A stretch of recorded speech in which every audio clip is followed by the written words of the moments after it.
Do you know what I was called in for today, old man? My director, Anderson, promptly called me after the lunch break. I immediately went to the newly transitioned CEO's office. "I'm sorry, did I make a mistake?" I inquired. "In this company, there's no job suitable for old-timers like you," Anderson stated. "So you don't have to come in from tomorrow." It took me a while to realize that I had been let go. I had worked for this corporation for 35 years, starting in my 20s. All of a sudden, I had no job. Anderson would frequently comment on how slowly I worked and how unhurried I was. I always made an effort to work carefully and with consideration for the company's relationships. Was that the end for me? I became aware of the unfairness and decided I had to get a new work as soon as possible. I hadn't even given the thought of taking revenge on Anderson at that point. Ronald is my name. I'm 50-something years old and a designer. I lost my wife only 3 years ago, and I've been living alone ever since. I immersed myself more deeply than ever in my work to drown my loneliness. It may seem unusual in this digital age, but I design with paint and paper. Both our clients and the prior CEO thought highly of my job. But it didn't appear like Anderson was a big fan. When the CEO wasn't present, he would frequently disparage me. A newer CEO takes over after the untimely death of the prior one. He was eager to phase out the previous technologies and introduce new ones. Anderson appeared to fully support these contemporary concepts, given his strong relationship to the CEO. I got the impression that he was in a rush to adopt a more contemporary mindset. The new CEO declared, "We will move all operations to computer-based systems going forward. It has been forbidden to use paint for patterns ever since. We were to use computer software instead." Despite having worked in this field for almost 30 years, I hardly ever used software for my designs. My level of understanding was comparable to that of a recently graduated student. I felt bad for not looking into this sooner. Recognizing my error, I began daily study of design software thereafter. At the company, there were people in their 20s who had just graduated from college. I was able to learn a lot from them and eventually develop the necessary skills to perform my work. The 30-something, second-generation CEO decided to implement this policy because she wanted to follow the latest fashions. The glances I got from Anderson hurt a little because I was the only one in this department who wasn't really experienced with design software. I used to study by fixing my subordinates' designs, but eventually I began getting assignments of my own. Having worked in the field for so long, I was sure that, with the right information, I could produce ideas that could stand up to those of the next generation. But it didn't appear like Anderson was all that impressed with my work. "You move a little too slowly. Get it together," Anderson said. "People younger than you move more quickly than you do." I apologize. I'm still a little behind. Make certain that you do. We are unable to offer you much work at this time due to the lack of quality. At least one such conversation took place each day. I was relieved when a subordinate who had witnessed this urged me not to worry and to ask them anything. But I started to panic and quickly lost confidence because I was rushed every day. This may not be the right career for someone my age. I considered retiring early as my retirement date drew near. I was carrying those ideas around in my head when we got a request from a reputable client. They desired a painted design. That being said, our organization required the usage of computer software. In order to satisfy the client's needs, I wanted to accept the request. I chose to talk to Anderson about it once. "Anderson, I need to talk to you. I am requesting permission to produce a painting design that a client has asked without using software, just once." "What? What topic are you discussing? Recently, didn't we demand that software be used for everything? However, there is a specific need for this. We have had a long-standing connection with this client. However, it is not feasible to work with them going forward. This is the reason why the elderly are useless. Is it not apparent that analog is outdated?" Did the CEO not say as much? Digital AI may perhaps be used in the near future. You cannot remain in this industry if you are unable to keep up. I picked up the junior's software knowledge. I can utilize either, depending on the circumstance and time of day. Is it still insufficient? You're an elderly, obstinate man. Simply give up. The CEO essentially threw me out of his office. Anderson has been adhering to the CEO lately and following his instructions. I made more unsuccessful attempts to negotiate with Anderson after that. It was long overdue that I responded to the client. Anderson called me into the CEO's office one day. I knew what would be discussed because I had basically no work remaining at that point. When I got there, I made a deep bow. Seated in his chair, the CEO cast a familiar, patronizing glance at me. People always make the same expression when they try to push you away, and I could recognize that one. Since we entered the room, I have to admit that I don't really recall much of what Anderson and I talked about. But one line in particular stuck out in my memory. You don't have to come in starting tomorrow. I appreciate everything you have done thus far. I lost my position within 6 months of the second-generation CEO taking over. Furthermore, not just any exit. I lost my job. It was fortunate that my wife was no longer with me to witness this. This kind of self-exposure would be embarrassingly uncomfortable. I left the company to the juniors who educated me about the software and the clients since I felt so sorry for myself, and I didn't say anything to anyone. I was sad, but since I was officially fired, I didn't have the guts to thank you or apologize. Benefits from job, I suppose, would start right away. Still, I was itching to go back to work. I was afraid I would even fall if I felt this down all the time. That was on my mind, but as someone once said, do you really think any employer would take a 50-year-old like me? Despite my background as a designer, I was concerned that my incapacity to utilize the software might prove to be another obstacle. I sent resumes to several organizations for design, customer service, wholesaling, and secretarial employment despite my concerns. I must have distributed close to 20 resumes. Just one of the 5 companies who contacted me for an interview made it to the final stage. That particular business was a competitor of mine.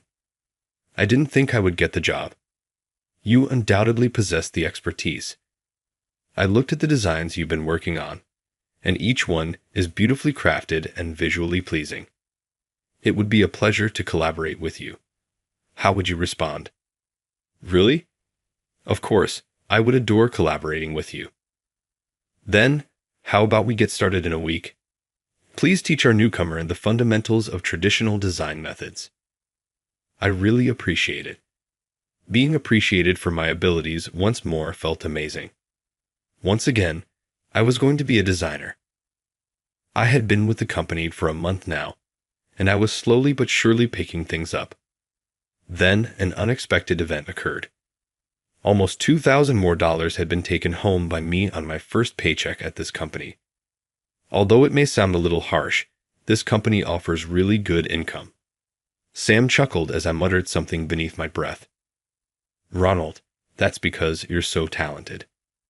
I'm not sure how much money you made at your previous position, but you have a unique skill set that might succeed anywhere. Though a little shy, I was overjoyed.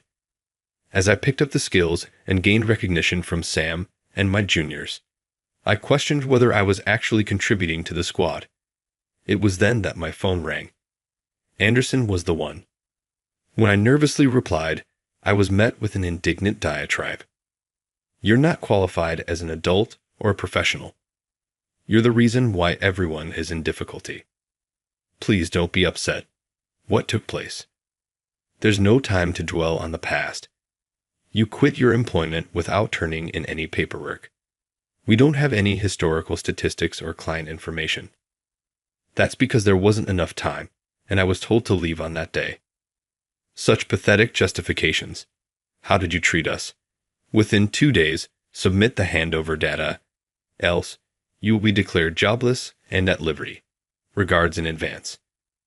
The call ended abruptly, and I was forced to take sole responsibility. If ENT found out that I was employed by a competitor, what would he think? At my current employment, I received new assignments that I needed to get started on right away. Troubled, I made the decision to speak with Sam. Sorry to bother you, Sam. My former employer called me just now and asked that I turn over the necessary handover paperwork immediately. I might leave for around 2 hours to take care of things. Well, that's all right, but you weren't exactly on good terms when you left that place, right? That is accurate, yes. You truly have the final say, Ronald. Although confidence can be difficult at times, you should have a healthy amount of it because you're doing a fantastic job. Although I knew in my heart that I didn't have to do this, his words made it official. Ungrateful. I will not move today. Sam smiled warmly at me after our talk and returned to his job. I didn't handle the handover documents that day.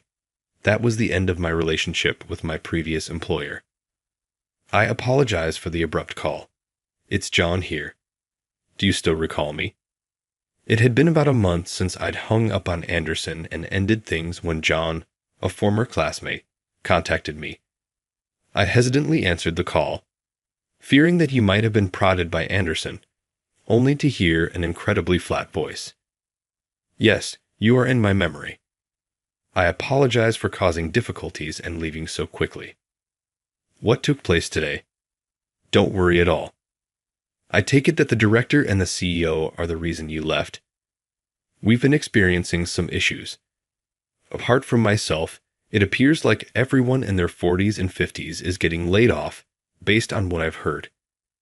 It appears as though the younger workers who are still there are running the business. In addition, other issues have arisen as a result of the improper transfer. Actually, our CEO is nervous because we recently lost a big client. Additionally, there appears to be a lot of poor departmental communication, which results in missed deadlines. What actions should I take? In an attempt to comfort him a little, I suggested that such coordinating tasks should be left to a supervisor since he's a new recruit and doesn't bear that much responsibility yet. Then, he struggled to respond, saying, "The problem is, I'm the leader." The CEO told me that young people needed to stand up in this new age and that I should become a leader to include their thoughts after all of the senior workers quit. John sounded very hopeless. He recently joined this year and is a rookie. Even if I don't have the strongest will, I can sense that something is wrong. Even yet, I encountered opposition to the notion of voicing my disapproval to the director or CEO directly. I've heard a lot about his work, and it sounds like he has a lot on his plate, including meetings with the CEO, departmental coordination, client visits, and dealing with elderly staff. This might shatter him. He helped me learn how to use some design tools, so I wanted to return the favor by helping him. He mentioned that there was a client he used to manage, and it appeared like we were about to lose their contract, so I asked him what the biggest challenge was at the moment. The CEO has stated that's the one thing he wants to preserve above everything else. But to be honest, it doesn't seem likely given the current management approach. In fact, the customer I used to oversee preferred designs made with conventional pens and paper. I've reached my limit. I've been trying for 6 months, but I just can't do this anymore. However, I'm in charge here, and there are elders. It appears that he is thinking of giving up. Before his spirit crumbles, something needs to be done. I decided to tell John about an idea I had. He was taken aback at first, but it appeared that he eventually understood what I was saying. I appreciate you listening. I've decided, Ronald, because of you. You have my deepest gratitude. Come chat to me whenever you need to, John. I'm going to wait. I hung up the phone after that. I hoped I could help John in some way. I had taken the morning off on this particular day. To my amazement, when I awoke, I got more than 10 missed calls from private numbers. It might even be more than 30. With some reluctance, I called back, and my suspicions were verified. You're running behind schedule. What information did you give John? You are to blame for everything being damaged. It was unusual to hear Anderson on the phone seeming so agitated. I questioned, "What on earth happened?" It's true that I did provide John with some information. Today, John took an unplanned leave of absence. Not only is he not returning our calls or emails, but when we looked into his desk, we found a note in the corner that said, "Going to Ronald's place." I was surprised at how fast he moved. All I had done was offer to show him around my office if he was interested. Naturally, I informed him that I was unable to ensure he would be given an interview. "What steps will you take to correct this? There are some projects that have approaching deadlines. You were solely to blame for this. I'll take you to court." The word sue made me shudder, and as I opened my mouth to reply, I heard an employee ask for Anderson. There were also footsteps and the sound of phones ringing. It seemed as though chaos might be in store. The phone abruptly hung up while I was thinking about this casually. Anderson's remarks have always been hard for me to take in. They have a sharp edge. But I'm not the same person that I was before. I feel much more confident now that I've been with my new company for 6 months. I wouldn't know what to say if someone questioned what the old man was talking about incoherently. However, it appears that I've been able to advance both technically and emotionally. Not that I think this is my fault, but I can't get the word sue out of my head. I made the decision to speak with Sam about it. I arrived at work as usual in the afternoon to find a familiar-looking young man cheerfully chatting with Sam. "Thank you so much for everything, Ronald. Thank you very much for the other day and for everything you've done for me at the prior company. I truly owe you one. I'm glad to hear that you're doing nicely. Anderson informed me. Did you leave suddenly? Has anyone heard of that? I feel ashamed. I suppose my career has failed." "No, John, not at all. Your life is at stake. When you've had enough, it's acceptable to flee. But in the event that you failed this interview, what were you going to do?" "Well, I would have winged it." Such a normal young person's reaction. That's a pretty nice way of thinking. Interestingly enough, he appears to be here for an interview. Do you know if he passed? A little uneasy, I looked at Sam. There was stillness for a time, then Sam smiled and raised his hands above his head to make a large circle. My shoulders were free of stress, and I felt relieved. John inquired later about my knowledge. I told him the truth about what had transpired that morning because he had quit. John left because of me. They vowed to file a lawsuit. I wonder whether someone will sue me. After a moment of confusion, Sam smiled his typical smile and reassured me that I should feel secure because after everything that John and I had gone through, there was no way for the other side to prevail. What they seem to be doing seems like unjust termination based on what you've told me. Perhaps our argument is stronger. Have self-assurance. By the way, was the CEO always that kind of person? Sam thought back to our past drinks together and the times our firms had worked together. It reminded me of the old-fashioned kind and collected manner of the CEO he mentioned.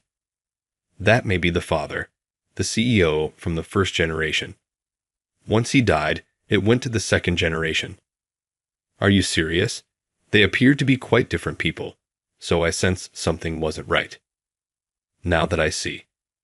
That company isn't going to endure many more months, in my opinion. In fact, today marked the resignations of 3 of my newly hired coworkers, and my supervisor has announced his own resignation.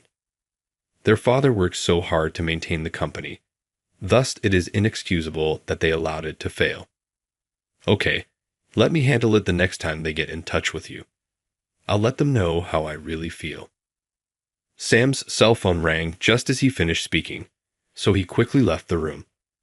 To be honest, I suspected the business was close to going bankrupt. Young workers with little professional expertise are launching new businesses and establishing connections with other industries. That is no simple task. My phone rang as I was thinking about this and talking to John. The phone number was blocked. When I picked up the phone right away, I could hear Anderson's voice over the loudspeaker, almost like someone screaming. John also appeared astonished by it. "Hey, clean up this mess. I've been juggling multiple tasks since the morning, and our staffing level is low.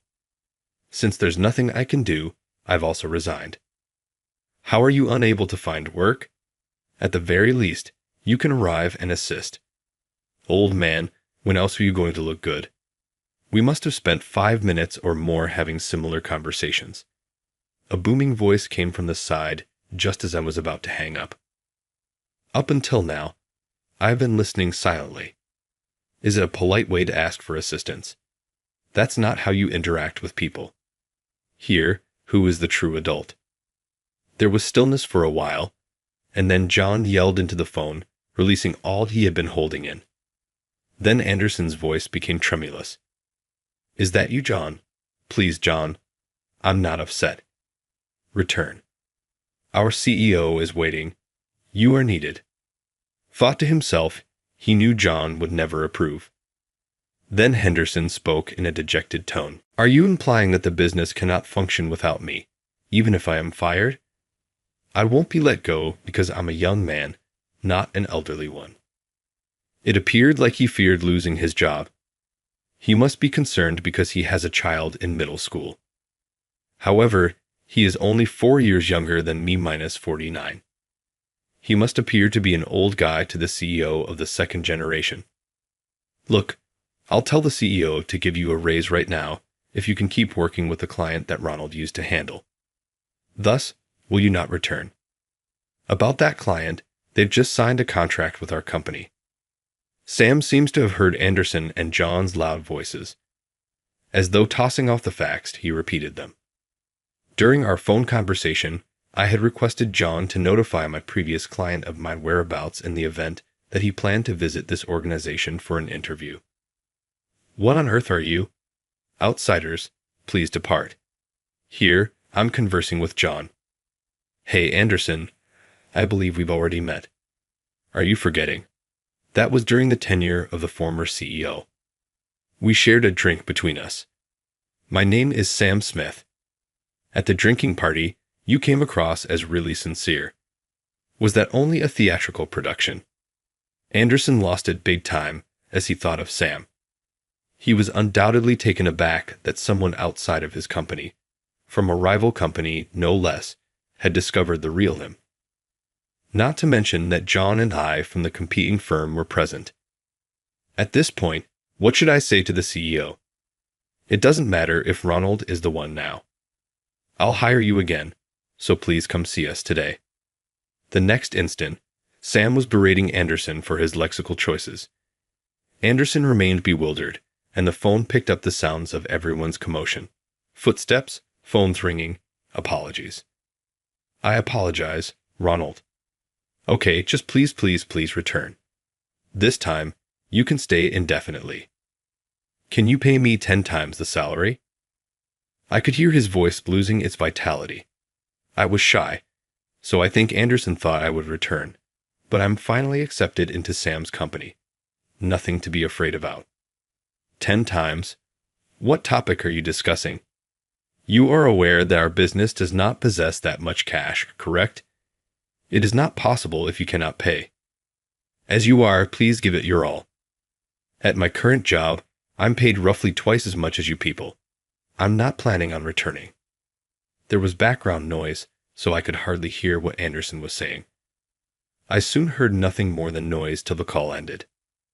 I thought for a second that would never end after that, but then I heard John say, "That was pretty cool." After that, things happened quickly. Eventually, fewer than 1/3 of the workers remained after they continued to quit. It appears the company went bankrupt 3 months after my final communication with Anderson, unable to continue operating with such a shortage of personnel. Anderson lost his job even though it doesn't seem like he was fired because of a lack of employees. According to a former coworker at the previous employer, Anderson is currently unemployed and plans to live apart from his wife and children until he secures employment. It appears that his family was affected by his authoritarian behavior toward his subordinates. I've heard that they may even file for divorce.